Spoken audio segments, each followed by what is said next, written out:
Pregnancy and Birth the Truth will tell you everything you need to know about pregnancy, birth and beyond. You'll get the facts from our experts, midwives and doctors, as well as essential words of wisdom from the women who've been there and know the truth.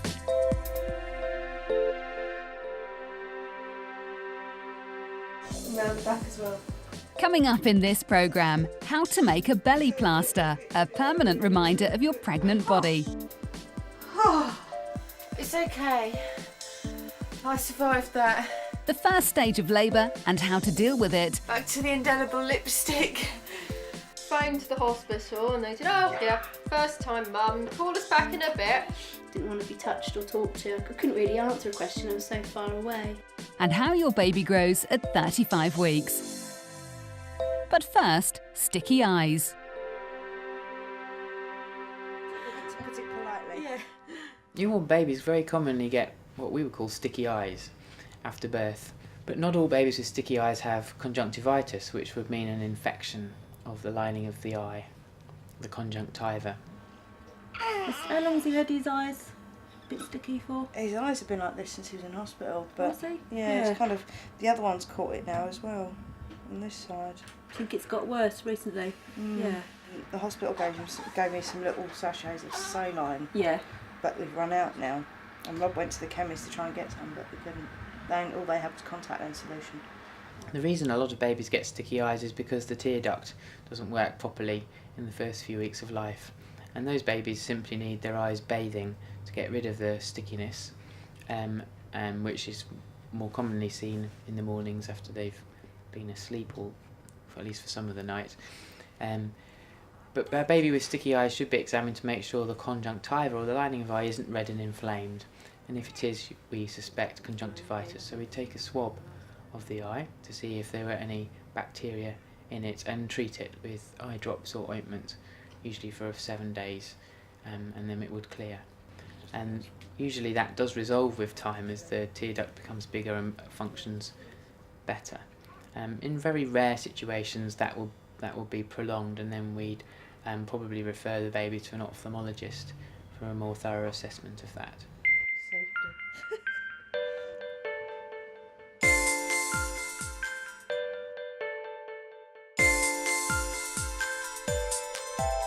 Now you can sit down. You're nicely greased up. In the final weeks of pregnancy, some women may choose to create a lasting memory of their pregnant state by taking a plaster cast of their belly. There are people who do it. You can go to the studio and get it done. You'll need packs of prepared plaster of Paris rolls cut into 12-inch strips. These can be bought at most art stores or handicraft shops. A very large pot of petroleum jelly, 1 bowl, warm water, plastic sheeting and an assistant. Start by smothering the area to be covered in a thick layer of petroleum jelly. Then moisten the strips one by one and lay over the prepared area.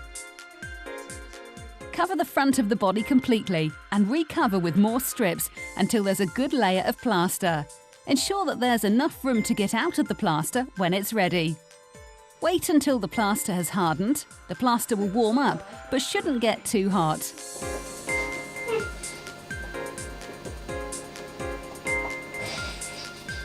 It's about half an hour later. We're going to take a chance on this. Because I'm cold. When it's set, remove carefully and allow it to dry further. My God, I'm enormous. The cast can then be decorated with information like the baby's date of birth, handprints and so on. You'll then need a soapy bath to remove the petroleum jelly.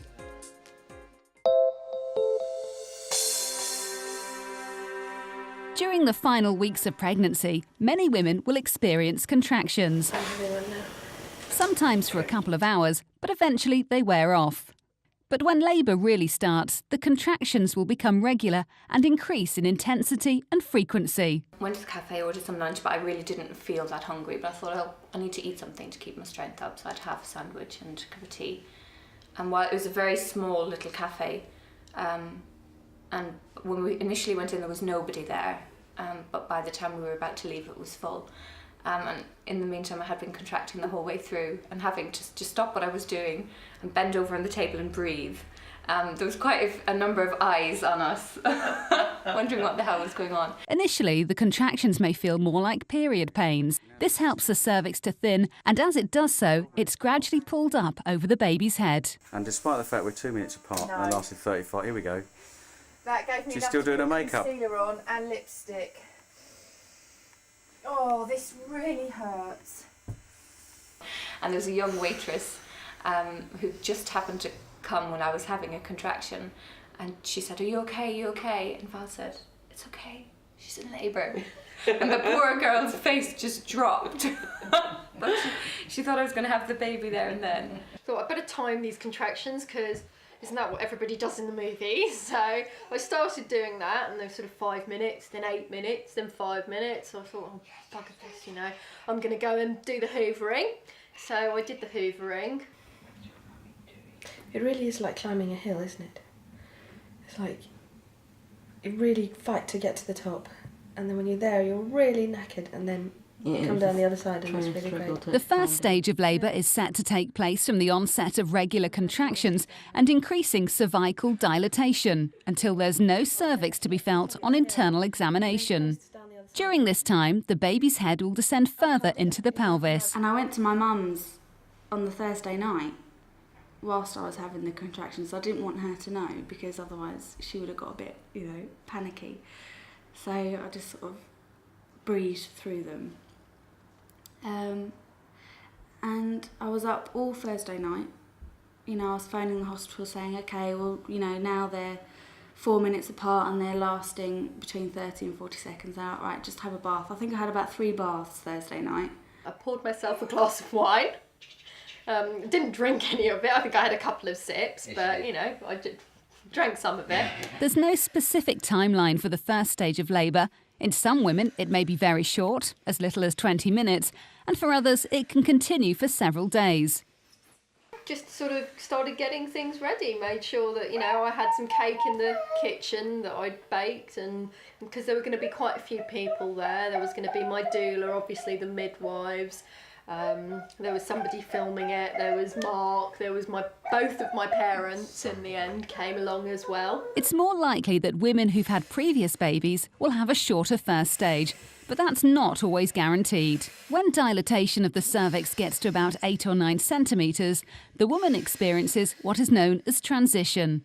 This can be a very tiring time for her as the contractions are very strong, and yet she's not ready yet to push her baby out. And then I just thought, you have to give in to the pain because I think your natural reaction is to fight pain, is to get through it, but you have to actually relax and let it happen to you. And something just clicked, and I just thought, I want to get in the bath, and I ran a warm bath, and I spent almost all of my labour on my own, kept topping up the warm water, and I had various blow-up pillows, so I could just lay down in between. And then when a contraction came, I just bent over the bath and just spent the whole time in there being completely silent. And I just thought, I really didn't want to go to hospital, so I thought, you don't know what stage you're at, you don't know what level of pain you're at, you just have to keep coping. Finally, her cervix has dilated to a full 10 centimetres, and she can then start to birth her baby. This is the second stage of labour.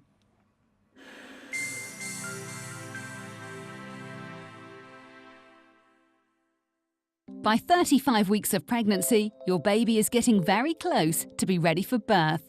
There are only 5 weeks to go. Its lungs are developing rapidly, and you may feel your baby having hiccups, which is how your baby exercises its lungs. The amniotic fluid that the baby floats in has built up to just under 1 litre, and the baby can now coordinate its sucking and swallowing reflexes. Mucus has started to move down the gut lining and is building up in the lower intestines as meconium, the thick, tarry poo that babies pass in the first few days following birth. As the baby has grown so much, there's little room for it to move as easily, and it should now be lying in a vertex or head-down position. It's at this time that your midwife will be more concerned about the position of the baby. If it's lying in a breech position in another week, she may well refer you to an obstetrician to see if the baby can be moved.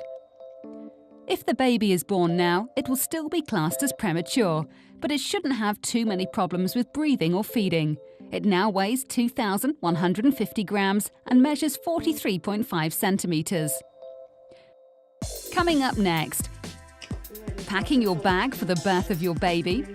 I did say to myself a month ago, I said I must get my bag ready to go, and as you know, I'm due tomorrow and he's still not ready.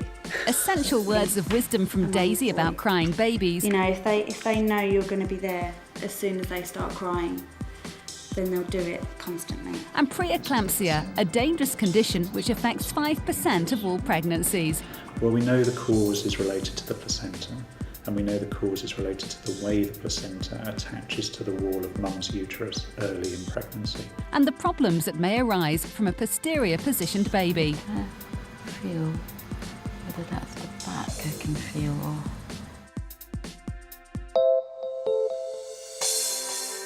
I did say to myself a month ago, I said I must get my bag ready to go, and as you know, I'm due tomorrow and he's still not ready.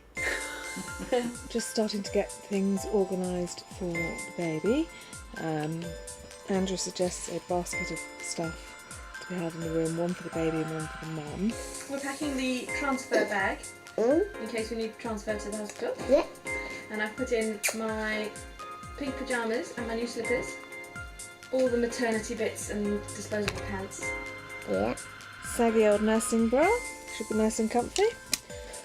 Old knickers. Oh yeah, breast pads, always useful. And my toothbrush and my toothpaste. Oh, these are a couple of pre-fold nappies which are to use instead of maternity pads because they're so much softer and so much more comfortable to wear than nasty icky paper maternity pads. And now we're putting in stuff for the baby, for Lilac. 2 nappies and a wrap. Very cute little nappy. Some liners, we'll just put a few liners. Yeah. Little first size suit. Blanket. Some wraps for the nappies. Plain white one I'll probably go for as the first one. But this one arrived in the post the other day. Excuse my pile of laundry in the background there, it needs sorting. And I just think it's absolutely gorgeous, but obviously only for a girl. I'll do a pot of olive oil, a little tiny pot of olive oil, because if you put olive oil on the baby's bottom before you put a nappy on, it stops the meconium all sticking to their bottom, which is horrible stuff to get off. It's like tar. I have been very extravagant. I have bought 7 pairs of pyjamas. 1 pair of pyjamas for every day that I intend to stay in my pyjamas after the baby's born.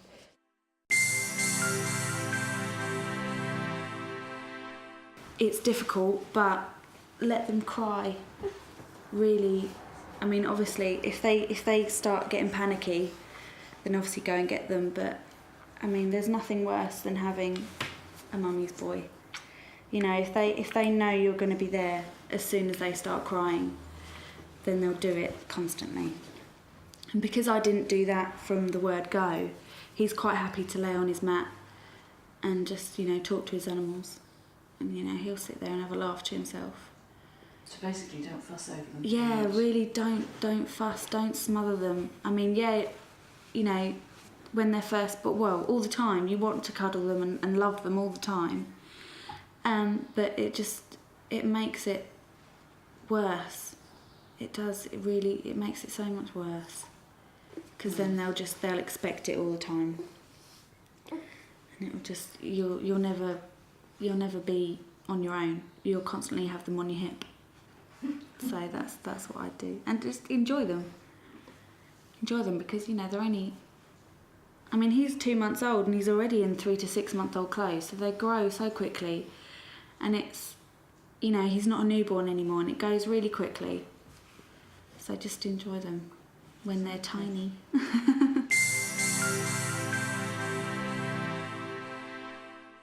Well, preeclampsia is a fascinating condition. It's diagnosed by, in a previously healthy woman, finding high blood pressure and protein in her urine in the second half of pregnancy. And both of those things clear up after the baby's born. Preeclampsia is just one reason why consultant obstetrician Des Holden must record the blood pressure of all of his antenatal clients.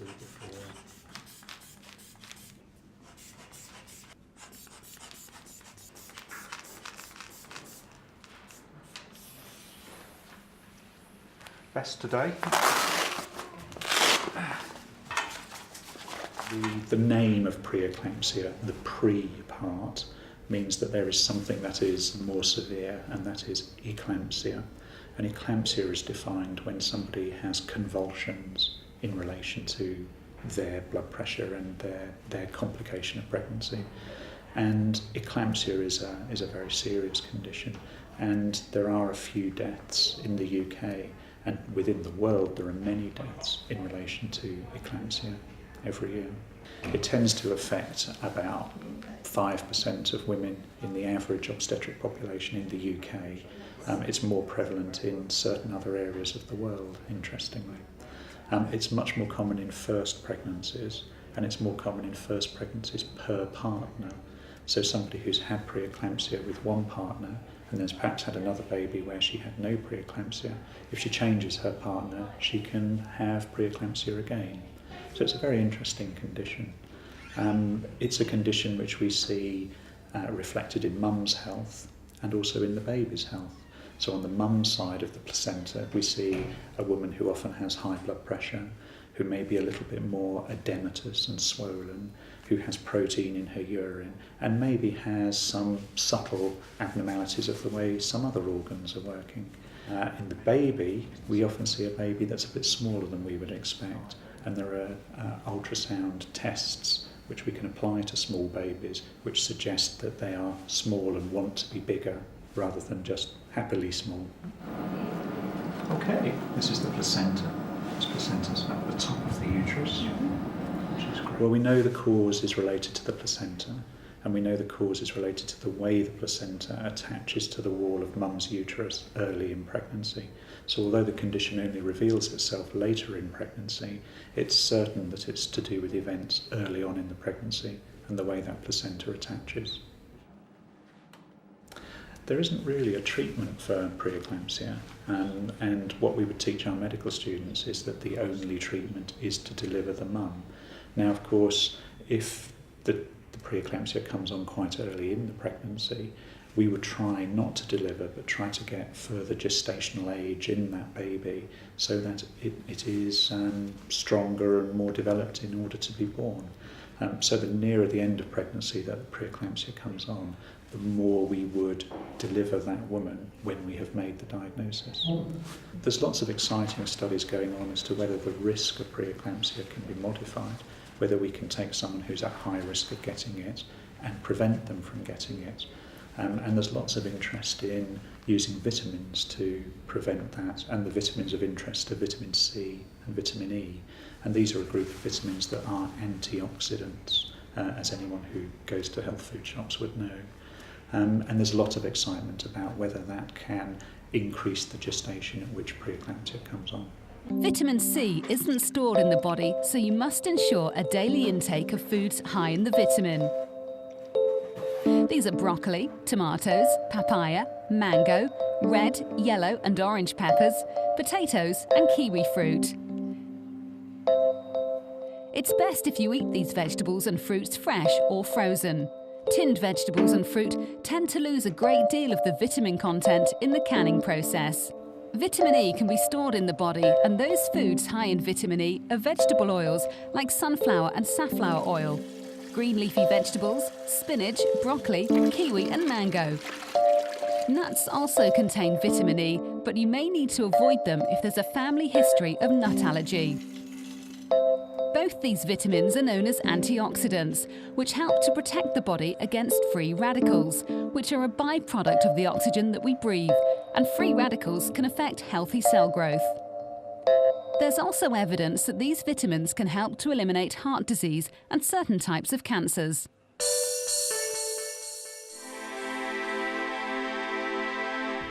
Some 11% of all babies will lie in what's known as a posterior position.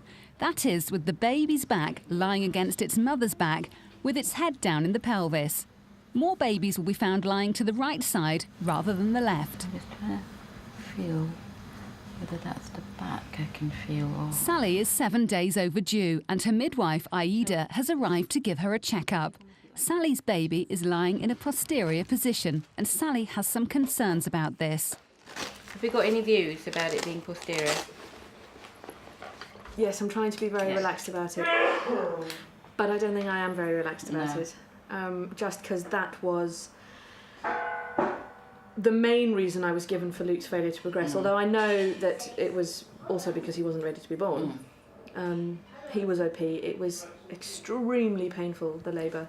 It's preferable for a baby to lie in an anterior position, with the baby's back on the outer wall of the uterus, as when the woman goes into labour, it appears to be less painful and shorter, although that can't be guaranteed.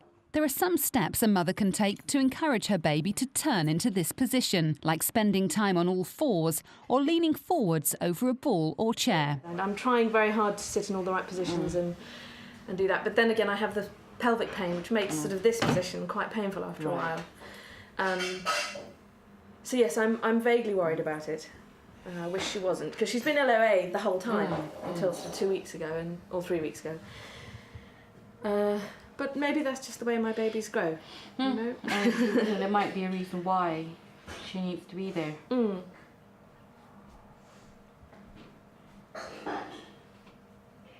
I was a little concerned, as I said, because I feel that there's very little room for her to move anymore. It feels very tight and very hard. So I'm only concerned that she won't be able to move around again because there's so little room for her to do it. But, you know, I just think that, you know, if I spend an hour sitting like this and an hour sitting like that, it's just as likely that she'll go back again. If the baby's going to stay that way, it'll stay that way, and there's nothing you can do to actually stop it. If the baby doesn't turn anteriorly, it can still be born whilst in this position, and many babies rotate during labour. Tell me where the baby's lying now. Baby's lying on the left. Baby's back's on the left, which is so brilliant. I thought she turned yesterday, actually. I've been doing lots and lots of lying on my left, and you know, when I watch telly at night, it's very uncomfortable. I get a numb leg. And then I was in the pool last night, and she's moved around. Clever girl.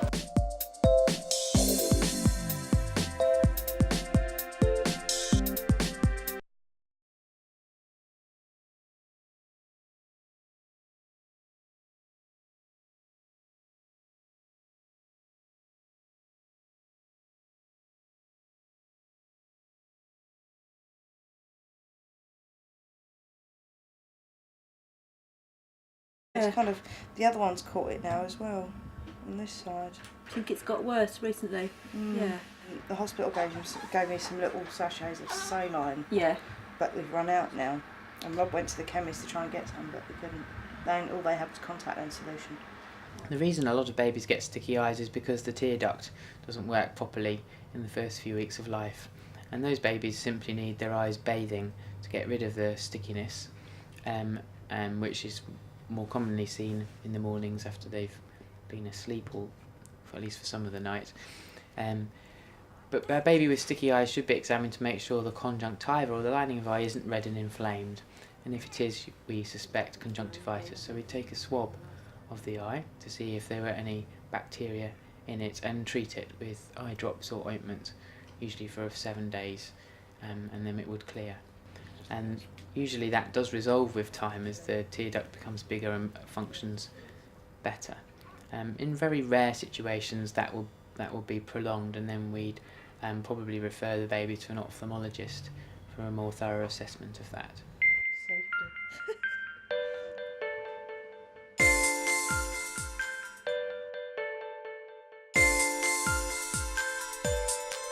Stick. Phoned the hospital and they said, oh yeah, first time mum, call us back in a bit. Didn't want to be touched or talked to. I couldn't really answer a question, I was so far away. And how your baby grows at 35 weeks. But first, sticky eyes. Put it politely. Yeah. Newborn babies very commonly get what we would call sticky eyes after birth. But not all babies with sticky eyes have conjunctivitis, which would mean an infection of the lining of the eye, the conjunctiva. How long has he had his eyes a bit sticky for? His eyes have been like this since he was in hospital, but Was he? yeah. Pregnancy and Birth the Truth will tell you everything you need to know about pregnancy, birth and beyond. You'll get the facts from our experts, midwives and doctors, as well as essential words of wisdom from the women who've been there and know the truth.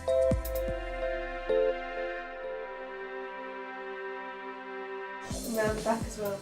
Coming up in this programme, how to make a belly plaster, a permanent reminder of your pregnant body. It's okay.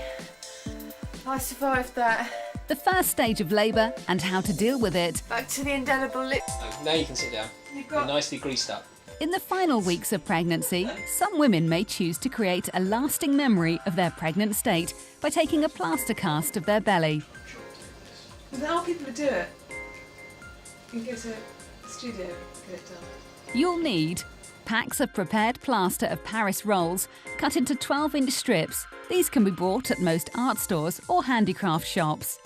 A very large pot of petroleum jelly, 1 bowl, warm water, plastic sheeting and an assistant. Start by smothering the area to be covered in a thick layer of petroleum